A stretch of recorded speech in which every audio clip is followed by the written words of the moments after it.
आप देख रहे हैं अमेज नाउ। नमस्कार, सत्य घटना के न्याय के साथ मैं सुगंधा। शुरुआत करते हैं आज की मुख्य घटनाओं से। गोरखपुर विश्वविद्यालय में बने स्ट्रांग रूम और मतगणना स्थल की सुरक्षा व्यवस्था चाक चौबंद, परिंदा भी नहीं मार पाएगा पर। गोरखपुर जनपद में 12 मार्च को होने वाली राष्ट्रीय लोक अदालत को सफल बनाने के लिए निकाली गई जागरूकता रैली। गोरखपुर जनपद में मिशन इंद्रधनुष के तहत 11,000 से अधिक बच्चों और 3,500 गर्भवती महिलाओं का कराया जाएगा टीकाकरण। सड़क हादसे में बच्चे की मौत, ग्रामीणों ने किया सड़क जाम। और सपा सुप्रीमो ने आजमगढ़ में चुनाव प्रचार के आखिरी दिन कहा कि गर्मी निकालने की बात करने वालों का अब निकलेगा भाप। और अब सत्य घटना विस्तार। उत्तर प्रदेश विधानसभा चुनाव 2022 की मतगणना 10 मार्च को होना है। गोरखपुर में भी दीनदयाल उपाध्याय गोरखपुर विश्वविद्यालय में जनपद के 9 विधानसभा क्षेत्र का मतगणना होना है, जिसके लिए गोरखपुर विश्वविद्यालय में स्ट्रांग रूम बनाया गया है। मतदान के बाद भी ईवीएम मशीन और वीवीपैट को इस स्ट्रांग रूम में रखा गया है, जिसकी सुरक्षा के लिए जिला प्रशासन द्वारा चप्पे चप्पे पर भारी संख्या में अर्धसैनिक बल और पुलिस के जवानों को तैनात किया गया है, जो आने वाले लोगों की गहनता से जांच करने के बाद ही विश्वविद्यालय परिसर में आने की अनुमति दे रहे हैं। इसके साथ ही प्रशासन द्वारा मतगणना स्थल पर साफ सफाई, शौचालय, पेयजल और बैरिकेडिंग की भी व्यवस्था कराई गई है।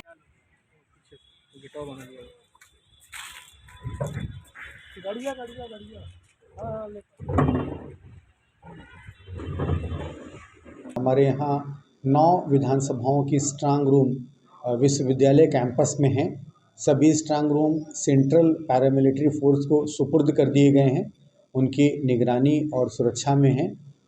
वो इनर लेयर है, उसके बाहर एक आउटर लेयर है जिसमें लगभग 125 की संख्या में स्थानीय पुलिस बल तैनात किया गया है। जो उम्मीदवार हैं उनके प्रतिनिधियों को यदि वो स्ट्रांग रूम की निगरानी के लिए जाना चाहते हैं, उनको पास जारी कर दिया गया है और वहाँ उनके बैठने की व्यवस्था कर दी गई है। उत्तर प्रदेश राज्य विधिक सेवा प्राधिकरण के दिशा निर्देश पर जिला विधिक सेवा प्राधिकरण के अध्यक्ष और गोरखपुर जनपद के जिला जज तेज प्रताप तिवारी ने आगामी 12 मार्च को आयोजित होने वाली राष्ट्रीय लोक अदालत को सफल बनाने के लिए जागरूकता रैली को हरी झंडी दिखाकर रवाना किया। आपको बता दें कि राष्ट्रीय लोक अदालत का अधिक से अधिक प्रचार करने के उद्देश्य से ये जागरूकता रैली निकाली गई और इस राष्ट्रीय लोक अदालत में आपसी समझौते के आधार पर आपराधिक 138 NI act, bank recovery, motor दुर्घटना, प्रतिकर याचिका, टेलीफोन, बिजली और पानी का बिल, वैवाहिक वाद विवाद सहित सिविल वादों का निस्तारण किया जाएगा, जिसकी जागरूकता के लिए रैली का आयोजन किया गया है। एक्ट चलानी, ट्रैफिक चलानी, धारा 138 पराक्रम लिखित अपवादों, किराया, सुखाधिकार, व्यादेश, विशिष्ट अदोषवाद एवं अन्य मामलों को समझौते के आधार पर। आप लोग अवगत ही हैं कि पूरे भारतवर्ष में एक साथ राष्ट्रीय लोक अदालत का आयोजन 12 तारीख को किया जा रहा है।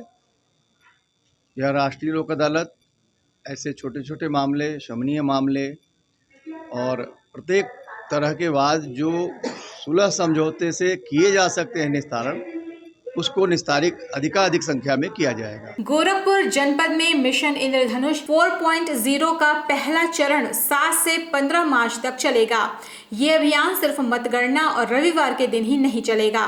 इसके तहत टीकाकरण से छूटे हुए 2 साल तक के बच्चों और गर्भवती के साथ साथ अन्य आयु वर्ग से छूटे हुए लाभार्थियों को टीकाकरण का स्वास्थ्य विभाग द्वारा दिशा निर्देश दिया गया है। इसके तहत टीका से छूटे हुए 2 साल तक के बच्चों और गर्भवती के साथ ही साथ अन्य आयु वर्ग से छूटे हुए लाभार्थियों को भी टीका लगाने का स्वास्थ्य विभाग द्वारा दिशा निर्देश दिया गया है। आपको बता दें कि मिशन इंद्रधनुष के तहत जनपद के 11,652 बच्चे और 3,813 गर्भवती को नियमित टीकाकरण के लिए चिन्हित किया गया है, जिसका 100% टीकाकरण किया जाएगा। इसके अलावा पल्स पोलियो अभियान में 6,83,000 बच्चों को पोलियो की खुराक दी जाएगी, जिसके लिए बूथ दिवस के अलावा 8,80,000 घरों का भी टीम द्वारा भ्रमण किया जाएगा।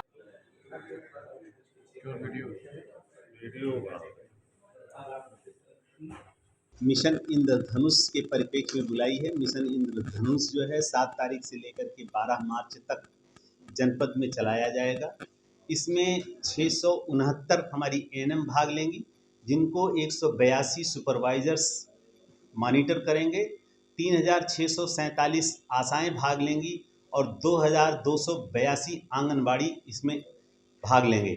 इसके साथ साथ इसमें 3867 सत्र का आयोजन किया जाएगा।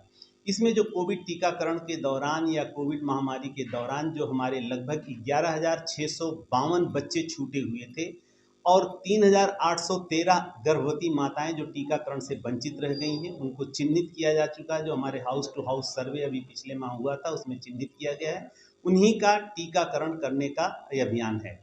गोरखपुर जनपद के पिपराइच थाना क्षेत्र स्थित जंगल धूसड़ में सड़क हादसे में एक 3 वर्षीय बच्चे की दर्दनाक मौत हो गई, जिसके बाद ग्रामीणों ने लापरवाही से गाड़ी चलाने वाले कार मालिक की गिरफ्तारी की मांग को लेकर पिपराइच गोरखपुर मार्ग को जाम कर दिया। प्राप्त जानकारी के मुताबिक गांव के ही रहने वाले सोनू का 3 वर्षीय बेटा रवि किशन दरवाजे पर खेल रहा था। इसी दौरान तेज गति से आ रही कार अनियंत्रित होकर बच्चे को अपनी चपेट में ले लिया।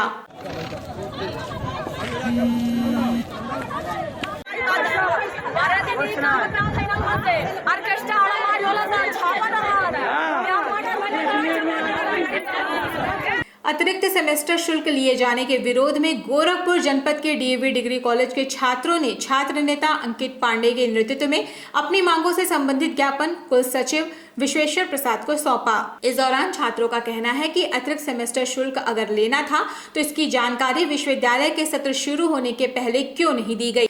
इस संदर्भ में छात्र नेता अंकित पांडे ने बताया कि यदि विश्वविद्यालय प्रशासन हमारी मांगों के संदर्भ में कोई ठोस कदम नहीं उठाता तो सभी छात्र उग्र आंदोलन को विवश होंगे।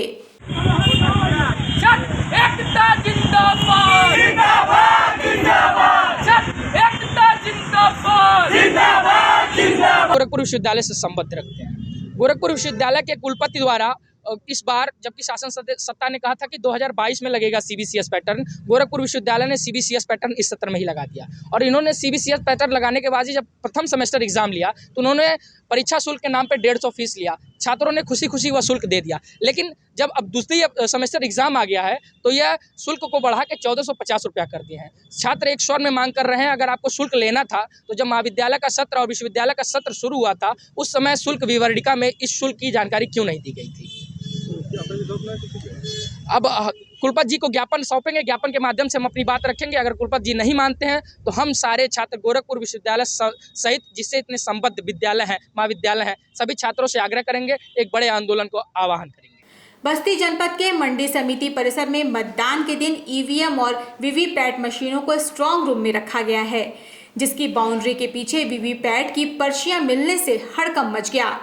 मामले को गंभीरता से लेते हुए पुलिस और जिला प्रशासन की टीम मौके पर पहुंची, जिसके बाद बसपा प्रत्याशी आलोक वर्मा के साथ उनके कई समर्थक भी मौके पर पहुंच गए। इस मौके पर बसपा प्रत्याशी जहीर अहमद ने मामले की जांच कराने की मांग उठाते हुए कहा कि वीवीपैट की पर्चियों का इस तरह से मिलना जिला प्रशासन पर सवाल खड़ा कर रहा है। इस संदर्भ में एसडीएम सदर ने बताया कि चुनाव से पहले मॉक ड्रिल में मॉक पोलिंग कराई जाती है, ये उसी की पर्चियां लग रही हैं।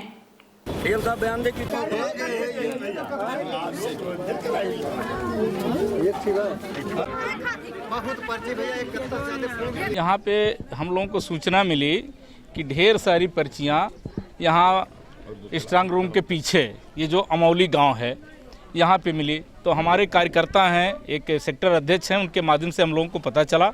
हम लोग बैठे थे कचहरी पे, हमारे 2 प्रत्याशी बैठे थे, माननीय राजकिशोर सिंह, माननीय जहीर अहमद जी वहाँ भी बैठे थे। हम लोग कार्यालय पे चर्चा चल रही थी तो एकाएक यहाँ सूचना गया। फिर हम लोगों ने वहाँ से जिलाध्यक्ष हमारे, हम जिला सचिव हैं राना अम्बेडकर जी, सब लोग वहाँ से आए तो ये पर्ची जो है हम लोगों को मिला, जिसमें वीवीपैट की पर्ची मालूम हो रही है।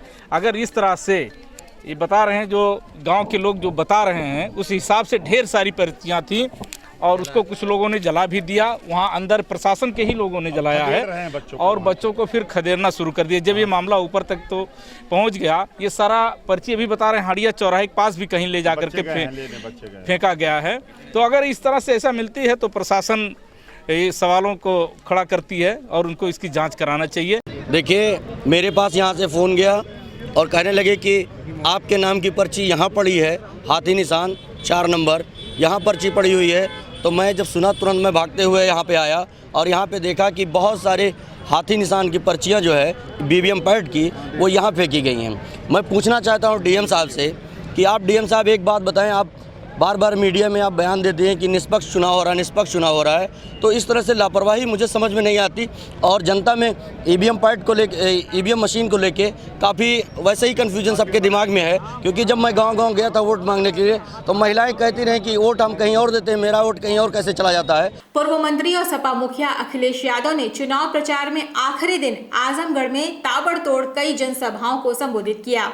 इस दौरान जनपद के अतरौलिया में आयोजित जनसभा को संबोधित करते हुए अखिलेश यादव ने भाजपा पर निशाना साधते हुए कहा कि जो लोग आजकल गर्मी निकालने की बात कर रहे हैं उनकी भाप निकालना है। और सड़क का किनारा इधर का और उधर का देखोगे, पूरी सड़क का किनारा दोनों तरफ हमें भरा दिखाई दे रहा है। सत्य घटना में ये थी अब तक की खबरें। तेज सटीक और ताज़ी घटनाओं को जानने के लिए जुड़े रहें अमेज नाउ के Facebook page, YouTube channel, web portal से। इस समय बस इतना ही। अगले अंक में आपसे फिर से होगी मुलाकात, तब तक के लिए हमें अनुमति दीजिए। नमस्कार।